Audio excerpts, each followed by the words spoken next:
Assalamualaikum warahmatullahi wabarakatuh. Alhamdulillahirabbil alamin. Allahumma sholli ala sayyidina Muhammad wa ala ali sayyidina Muhammad. Kepada para penonton sekalian, para subscriber dan yang belum subscribe channel ini, selamat datang di channel saya Muhammad Anwar Rifai. Untuk kali ini saya ingin menyelesaikan apa yang saya mulai, yakni tentang kursus Faraid. Mohon maaf saya vakum lama sekali karena masih istighol bil ma'isyah, dan sekarang saya upayakan untuk segera saya selesaikan materi ini. Kira-kira nanti 4 video lagi atau 4 tema lagi insya Allah selesai. Tema kita pada hari ini adalah Dzawil Arham. Dzawil Arham yang dimaksud adalah keluarga mayit yang tidak termasuk ahli waris. Keluarga mayit terdiri dari dua golongan. Yang pertama keluarga yang termasuk ahli waris, ada yang keluarga tapi bukan ahli waris. Nah, keluarga yang bukan ahli waris ini disebut dengan Dzawil Arham. Sebelum saya melanjutkan, perlu saya berikan mukadimah terlebih dahulu, bahwasanya ulama berbeda pendapat apakah ketika mayit meninggal kemudian tidak memiliki ahli waris sama sekali, lalu hartanya diberikan kepada Dzawil Arham atau diberikan kepada Baitul Mal. Kalau Baitul Mal tidak ada, lalu kemudian diberikan ke maslahah amah. Ulama berbeda pendapat. Merujuk kepada pendapat Imam Nawawi, beliau lebih condong harta warisan diberikan kepada Dzawil Arham. Tapi untuk Imam Rafi'i nampaknya beliau lebih condong diberikan kepada Baitul Mal atau maslahah amah. Dalam artian misalnya praktek ini terjadi, tidak ada ahli waris sama sekali, maka harta diberikan kepada Baitul Mal. Kalau tidak ada Baitul Mal, maka diberikan kepada maslahah amah. Contohnya digunakan untuk membangun masjid atau membuat jalanan dan lain sebagainya. Oke, kita skip itu. Kita sekarang masuk pada pendapat yang mengatakan harta ini diberikan kepada Dzawil Arham. Oke. Sebelum lanjut, masih ada mukadimahnya, bahwasanya untuk pembagian warisan kepada Dzawil Arham ini ada dua madhab. Ini ada dua madhab. Madhab pertama disebut dengan Ahlul Tangzil, yang kedua disebut Ahlul Qorobah. Perbedaan antara Ahlul Tangzil dengan Ahlul Qorobah adalah kalau Ahlul Tangzil itu meletakkan Dzawil Arham sebagaimana ahli waris. Kalau Dzawil Qorobah ini meletakkan Dzawil Arham sebagaimana kerabat yang nanti mereka mendapatkan bagian ngasobah. Nah, berkenaan dengan ini lagi-lagi pendapat yang lebih muktamad adalah pendapat yang pertama tadi, yaitu Ahlu Tangzil, yakni pembagian warisan diberikan kepada Dzawil Arham sebagaimana asal-usulnya Dzawil Arham. Nah, saudara sekalian, di sini saya akan memaparkan pembagian warisan kepada Dzawil Arham dengan menggunakan madhabnya Ahlu Tangzil. Seperti tadi yang saya utarakan, ini dalam madhab Syafi'i yang paling muktamad. Sebelum lebih lanjut, mari kita kenali dulu siapa saja Dzawil Arham itu. Jawabannya adalah yaitu keluarga, baik laki-laki maupun perempuan yang tidak termasuk dalam kategori ahli waris. Nah, ini ahli warisnya yang tidak masuk dalam kategori ahli waris ini semuanya adalah Dzawil Arham. Seperti contoh siapa? Saudaranya ibu, kakek dan kakek dari ibu, kemudian dan lain sebagainya. Nah, nanti untuk lebih jelasnya saya berikan slide berikutnya. Mengenali Dzawil Arham, diketahui dulu ahli warisnya. Setelah ini selesai, baru kita ketahui siapa saja Dzawil Arhamnya.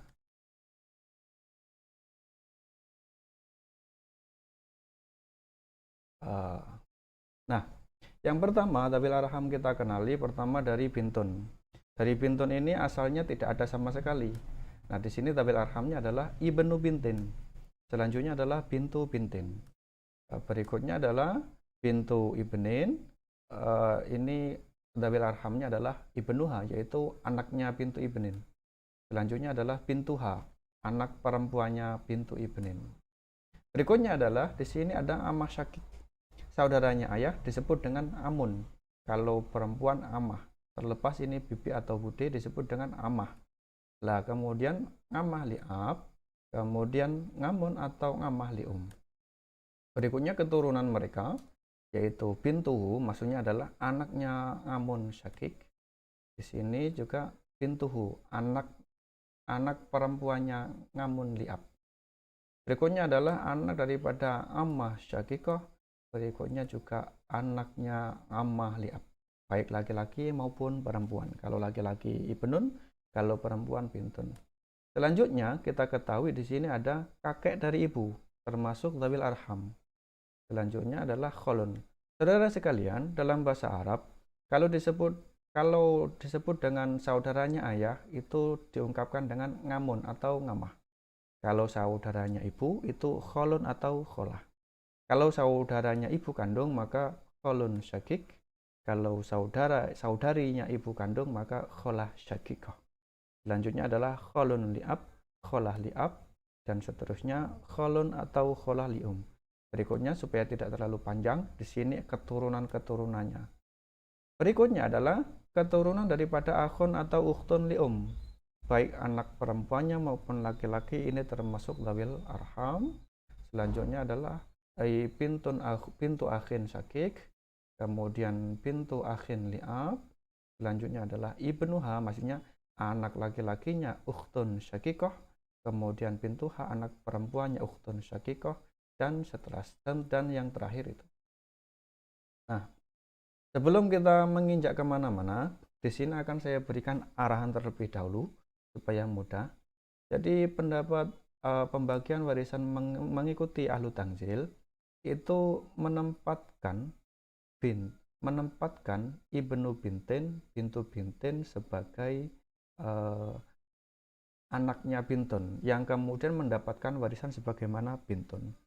Begitu juga ini mendapatkan warisan sebagaimana bintu ibnin. Dan selanjutnya adalah di sini ngamah syakik, ngamah syakikoh, kemudian ngamah li'ab, dia diposisikan sebagai ahli warisnya dari ayah, ahli waris dari ayah, sehingga nanti mendapatkan bagian sebagaimana bagiannya ayah, kemudian dibagikan kepada mereka berdua. Ketika mendapatkan harta warisan dari mayit, dia mendapatkan harta warisan sebagaimana ayah. Ketika harta sudah didapatkan, maka ngamah syakik ketika berkumpul dengan ngamah li'ab, maka nanti mendapatkan harta sebagaimana saudaranya ayah. Maksudnya bagaimana? Jangan terlalu bingung ya. Nanti di belakang saya berikan prakteknya.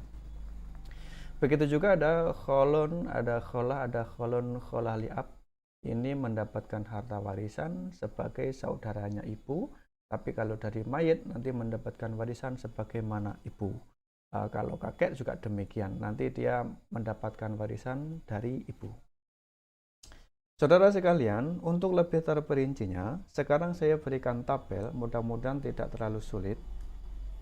Tabel dzawil arham dari furu'. Kalau disebut dengan furu', maka maksudnya adalah keturunan. Di sini ada bintun, kemudian ada bintu ibnin. Dzawil arham dari bintun adalah ibnu bintin, kemudian bintu bintin. Kalau dzawil arham dari bintu ibnin adalah ibnu binti ibnin, bintu binti ibnin. Sehingga ini sudah sudah cicit daripada mayat. Kalau ini masih cucu, kalau ini sudah cicit. Nah, di sini sebenarnya tidak terbatas ya. Nanti ada ibni bintin, kemudian bintu binti bintin atau ibnu binti bintin, tapi di sini tidak kita masukkan karena ini kan jangkauannya sudah sangat panjang sekali. Nah, selanjutnya setelah dzawil arham dari furu', sekarang dzawil arham dari usul. Di sini ada ibu, di sini ada nanti dzawil arhamnya adalah jadun minal seperti tadi. Tapi saudara sekalian, nanti untuk ibu ya, selain jadun minal nanti juga kholun kholah juga termasuk. Di sini saya masukkan secara dari usul dulu. Terus kemudian jadah minal ab, nanti ada abu jadatin minal ab, kemudian jadah minal ada abu jadatin minal Tapi ini saya kira tidak terlalu dibahas karena ini sudah sangat langka sekali. Hanya sebagai pengetahuan saja, ayahnya nenek. Ayahnya nenek. Kalau ayahnya ibu tidak bisa menjadi waris, demikian juga ayahnya nenek. Tapi kalau ibunya nenek, ibunya ibu itu masih ahli waris. Nah, selanjutnya dzawil arham dari ayah, tadi sudah saya singgung. Dzawil arham daripada abun, pertama adalah ngamah syakikoh, ngamah liab, ngamun lium, ngamah lium. Selanjutnya, begitu juga dzawil arham generasi kedua, yakni keturunan-keturunannya. Ini saya kira sudah kita cukupkan sampai di sini. Kita langsung lanjut yang selanjutnya, yakni dzawil arham dari ibu. Dzawil arham dari ibu, di sini kita lihat asal usulnya adalah Asal usulnya di sini ada jatun minal kemudian ada kholun syakik, kemudian ada kholah syakik, kemudian ada kholun liab, kemudian ada kholah liab, kemudian kholun kholah lium, sebagaimana bagan yang tadi saya jelaskan. Berikutnya adalah dzawil arham dari ikhwah. Nah, dzawil arham dari ikhwah ini terdapat dimulai dari akhun syakik. Akhun syakik ini ada pintu akhin syakik, ukhtun syakikoh, ada ibnu ukhtun syakikoh, pintu ukhtun syakikoh, sebagaimana bagan tadi. Jadi kalau dari saudara laki-laki itu hanya anak perempuannya saja, karena ibnu akhin syakik masih ahli waris ya. Kemudian kalau dari ukhtun syakikoh, ya ini anak laki-laki dan juga anak perempuan. Berikutnya dan seterusnya, ini adalah dzawil arham dari golongan yang asal usulnya adalah saudara. Ada akhun syakik, ukhtun syakikoh, akhun liab, ukhtun liab, akhun lium, ukhtun lium, ibnu akhin syakik, ibnu akhin liab. Seperti ini, saya harap mudah-mudahan bisa dikenali dengan baik. Ini kenapa kita mempelajari asal usulnya? Karena dengan mengetahui asal usulnya, nanti kita akan mengetahui bagiannya dari mayit berapa, kemudian setelah didapatkan dibagi berapa. Kita masukkan selanjutnya adalah contoh. Contoh seorang pemuda meninggal tidak memiliki ahli waris. Contoh ini saya gambarkan. Seluruh keluarganya adalah dzawil arham. Mereka adalah kholun syakik, kholah syakikoh, kemudian kholun liab, ngamah syakikoh, ngamah liab, pintu bintin, kemudian ibnu bintin, kemudian pintu binti ibnin, ibnu binti ibnin, kemudian pintu akhin syakik, kemudian pintu ukhtun syakikoh. Adapun harta kekayaannya adalah Rp24.000. Kita bikin simple supaya lebih mudah dipakai. Saudara sekalian, kita mulai yang pertama. Kita lihat di sini daftar dzawil arhamnya siapa saja. Jadi ada kholun syakik, ada kholah syakikoh, kholun liab. Kita ketahui bahwasanya kholun itu posisinya di kiri ya. Mereka itu adalah saudaranya ibu, bukan saudaranya ayah. Dengan demikian, kholun syakik, kholah syakikoh, kemudian kholun liab, kita lihat asalnya adalah dari ibu. Oke? Karena asalnya dari ibu, diketahui, lah nanti bagiannya berapa, nanti dulu ya. Kita lihat dulu asal usulnya dari ibu. Kemudian ada ngamah syakikoh, ngamah liab, kemudian pintu ngamah liab. Kita ketahui kedua orang ini asalnya adalah dari abun. Yang selanjutnya adalah pintu pintin, kemudian ibnu pintin, asalnya adalah pintun. Kemudian pintu binti ibnin, ibnu binti ibnin, asalnya adalah pintu ibnin. Selanjutnya adalah pintu akhin syakik, pintu ukhtin syakikoh, asalnya ini ya. Kalau pintu akhin syakik, asalnya adalah akhun syakik. Kalau pintu ukhtin syakikoh, asalnya adalah ukhtun syakikoh. Nah, dari sini kita ketahui asal usulnya siapa saja. Dari sini kita ketahui asal usulnya siapa saja. Ada ada apun, ada pintun, ada pintu ibnin. Maka kita ibaratkan di sini berapa bagian karena ada pintun maka bagiannya adalah 1/6. Apun karena di sini ada pintun, ada pintu ibnin, tapi tidak ada ibnun atau ibnu ibnin, bagiannya adalah 1/6 plus sisa. Selanjutnya adalah pintun mendapatkan 1/2, pintu ibnin mendapatkan 1/6. Pintu ibnin mendapatkan 1/6, kenapa? Karena pintun mendapatkan 1/2. Saya kira kalau teman-teman sudah menonton video ini dari awal, ini tidak terlalu sulit. Selanjutnya diketahui akhun syakik maupun ukhtun syakikoh di sini mahjub. Kenapa mahjub? Karena ada abun. Ini kita sudah memberikan bagiannya. Selanjutnya adalah bagiannya kholun, kholah, kholun li'ab. Di sini adalah 1/6 dengan KPK 6 mereka mendapatkan bagian 1.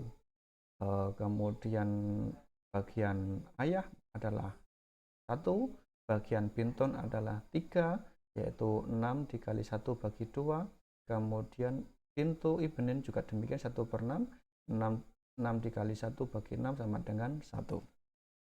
Dengan demikian saudara diketahui bahwasanya pendapatan masing-masing adalah 4.000 untuk ibu atau untuk orang-orang yang menjadi dzawil arhamnya ibu, kemudian 4.000 untuk abun atau orang-orang yang menjadi dzawil arhamnya abun, kemudian 12.000 untuk binton atau orang-orang yang menjadi ahli warisnya binton, dan selanjutnya 4.000 milik bintu ibnin atau orang-orang yang menjadi dzawil arhamnya bintu ibnin.